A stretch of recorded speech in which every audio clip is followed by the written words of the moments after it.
Hello, today we are going to be working on the power rule. So the target goal is I can use the power rule to simplify expressions with exponents. Before we go into the power rule, I like to do it the long way so that you can truly appreciate what is going on with the power rule. So the first thing that we're going to do is we got to remember order of operations, and order of operations says that we have to do the inside the parentheses first. So if we do 7 squared, that means 7 times 7, and you still have that little cubed out there. So we have 7 times 7. We're not going to say 49. We're just going to say, oh, we're going to do it the long way.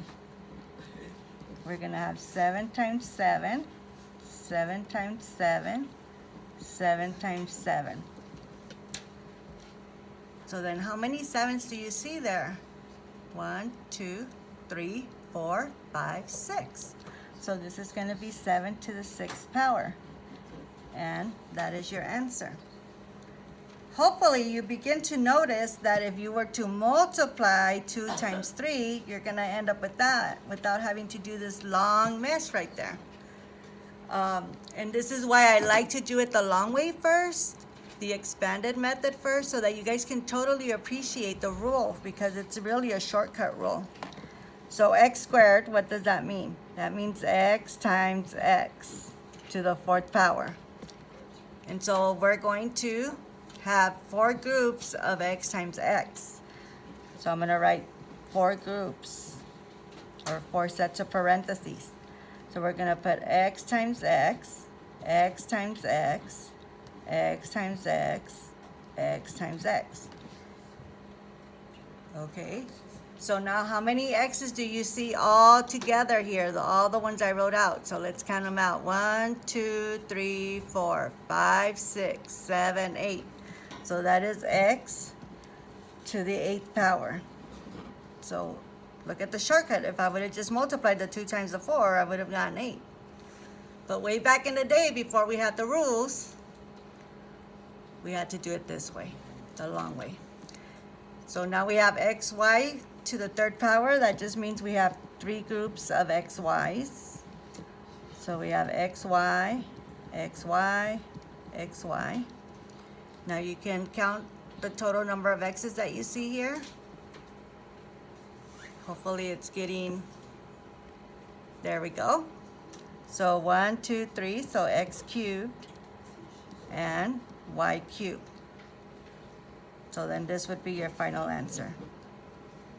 So take a minute to write down what you notice with the initial problem and the final answer. Take a minute.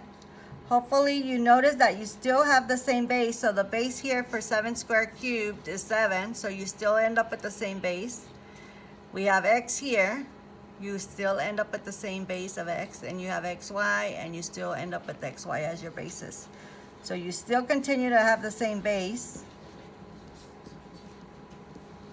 And then in this case, differently from yesterday, you're going to multiply the exponents.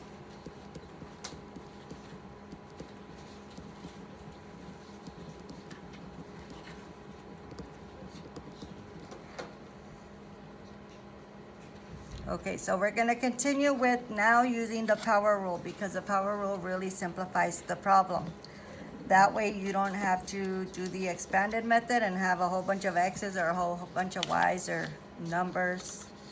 So let's take a look at what the power rule says. So the power rule says if you have x to the power of a to the power of b, then all you got to do is multiply a times b, the 2 powers. You still have the same base. So let's keep on going with the examples here. We're going to have y squared to the 8th power. So all we're going to do is multiply 2 times 8, and 2 times 8 is 16. Remember, I'm a math teacher, so I have to show all my steps. So here I put 2 times 8, but you can probably just go on to this part, the answer. So this is going to be 3 And you're gonna multiply the 3 times 2, the two little exponents there, the two little numbers. And then you're gonna end up with 3 to the 6th power. And you can actually do that on a calculator. And it's gonna be a big old number. Now, if it's 3 squared or 3 to the 3rd power, those are easy numbers, then you can go ahead and calculate that. But I'm just gonna leave this right now here. We have, how do you pause this? What do you hit the bottom button right there to pause? The red one to pause? No, it'll stop it. Who can bring me a calculator real quick, please? Thank you. Okay, thank you. Had a little. Okay, so if we want to do 3 to the 6th power, we're going to do 3 caret key to the 6, and you're going to end up with 729. So then right here, we can say that this is 729. Sorry about that, not having the calculator here. Okay, so now we have 3 times x to the 4th to the 3rd power. So notice that 3 does not have an exponent, but you still have to distribute this this power to this one. So it's going to be 3 to the 3rd, or you could think of having a 1 right there. So 1 times 3 is 3, and then 4 times 3 is 12. Now we're going to have 3 to the 3rd power. If you don't know what that is, you can plug it into the calculator, but I do know what that is. That's 27, x to the 12. And that would be your answer there. If we continue with the examples, you're gonna get a little bit more familiarized with the power rule. It's gonna be a little bit easier for you. So let's keep on going here. Let me move this out of the way. And let me do this so I can go up. Okay, so just because you see a fraction doesn't mean that you're gonna freak out. So remember, this whole fraction is being squared. So that means that you're going to have 4 squared over 5 squared, which is going to be 16 over 25. Let me make it less blurry. So if you didn't understand how I did that, remember that you have an exponent of 1 right here. When you don't see an exponent, your exponent is 1. The other way you could do it is expanded form. Since it's just squared, that just means that you're multiplying 4/5 times 4/5. So in this case, 4 times 4 is 16, 5 times 5 is 25. This is your final answer. Do not want a decimal, please. Okay. And again, we have another fraction here. So this is going to be 4 cubed m to the 15th. How did I get 15? 5 times 3 over n cubed, but then we have to cube it as well. So 3 times 3 is 9. So now 4 to the 3rd power, if you don't know what that is, use the calculator. 4 to the 3rd power is 64. M to the 15th over n to the 9th power. So that's your final answer right there. We're almost done with the first side of the page. So now we have 8 and then parentheses 2n squared to the 3rd power. Order of operation says that we have to work with this part first. We got to simplify this part first. Simplify first. So right now we're just going to hang on to the 8. We're just going to put it in the front. And then this is 2 to the 3rd power, n, and then 2 times 3 is 6. Remember, this 2 has a little 1 right there. Then we're going to actually calculate 2 to the 3rd, which is 2 to the 3rd is 8. If you don't know what that is, go in the calculator. And then 8 times 8 is 64, and to the 6. So then right here, that is your final answer right there. And I'll make it bigger so you guys can see. Focus it a little. And then that's what you're going to get. 64 n to the 6th. We have a few more problems on the back side. So go ahead and I need you guys to try to be quiet. Whisper, okay? Back there in the back. Okay, so we have a few more practice problems just so that you guys can get so good at these. We have parentheses 3 squared, a to the 4th squared. If it's a number and it's being squared, I want you guys to actually calculate it. Oh, mister. Walking in front of my 3 squared is 9. A, and then you're going to multiply 4. Oh, no, not yet. Sorry. All I did was this part right here. 3 squared. That's 9. Okay? So then now we're going to actually do my power rule. So this is 9 squared. A to the 4 times 2 is 8. And so what is 9 squared? 81. A to the 8th power. And that's your answer there. Okay, so now this is kind of tricky because you have parentheses, negative 5 squared, m to the 7th, parentheses to the 5th power. So this is negative 25 m to the 7th to the 5th power. When you have this like this, you have only the 5 is being squared. So we're going to have the negative stay with it. So then this is going to be negative 25 to the 5th power, m to the 7th times 5 is 35. And this is going to be your final answer because if you try to put this in the calculator, it's going to be a really, really big number. You can try it, and that's fine, but I'm just going to leave it like that.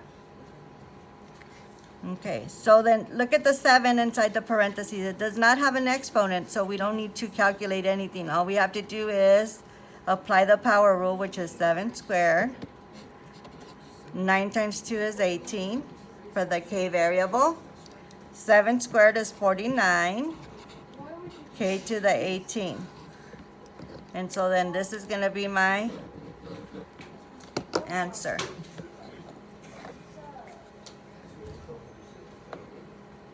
Okay, let's try the next one. The 5 is outside by itself. We're not going to worry about it. We're just going to bring it down. And then we're going to apply the power rule to the r. R to the 4th to the 6th is r to the 24th. Cynthia, please take a seat. So we have 2a cubed. We're going to work with this first. We're going to keep that the way it is. We're going to work with this first. Simplify first.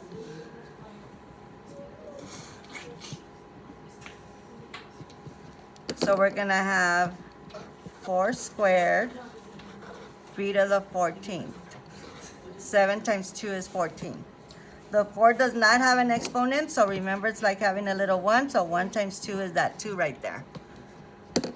Okay, so now we're going to have 2a cubed. And we're going to have 16, because 4 squared is 16, b to the 14th. We're going to multiply. Now we can apply yesterday's product rule. Multiply 2 times 16 is 32. A cubed, b to the 14th. You're doing that on purpose, huh, Luis? I mean, they can't see it on the video. They will see it on the video. Me, my shadow? Yes. No, because the phone's recording the paper. It's just projecting the light on it. Okay.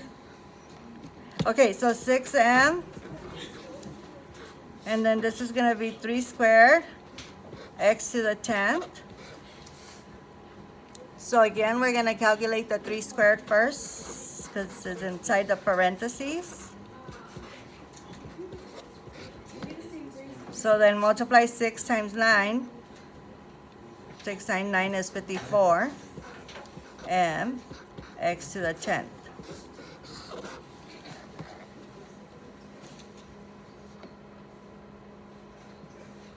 keep laughing, Luis, so that No, you I'm can laughing get a at really something good. else. You're probably laughing at me. No, I'm not laughing. You don't even let me do my video. I'm not laughing at Okay, you. so we have 5 squared, x squared, y to the 8, because my sophomores and freshmen can't stay 20 minutes quiet. No, Cynthia. 5 squared is 25. X squared, y to the 8. We have 4n, 3 squared, and then this is to the 10th. 5 times 2 is 10. Remember that 3 does not have an exponent, so that means it has a little 1 right there. 1 times 2 is 2. So we're going to have 4n. 3 squared is 9. And to the 10th. 4 times 9 is 36. And to the 11th, now we add n and n to the 10th. There's 11 of them. So we used yesterday's rule. So we have 6. Remember that you have negative 2 squared. That's going to be a negative 4. Only the 2 is being squared, not the negative. A, 9 to, and then to the 9, sorry, not yet. So all I did was calculate this part right here. Okay, so we're going to have 6, negative 4, a to the 27th. 9 times 3 is 27. 6 times a negative 4 is a negative 24, a to the 27th.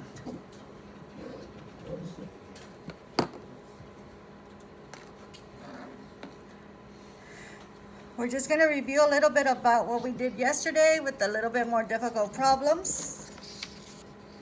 So remember that yesterday was a product rule. Today is a power rule.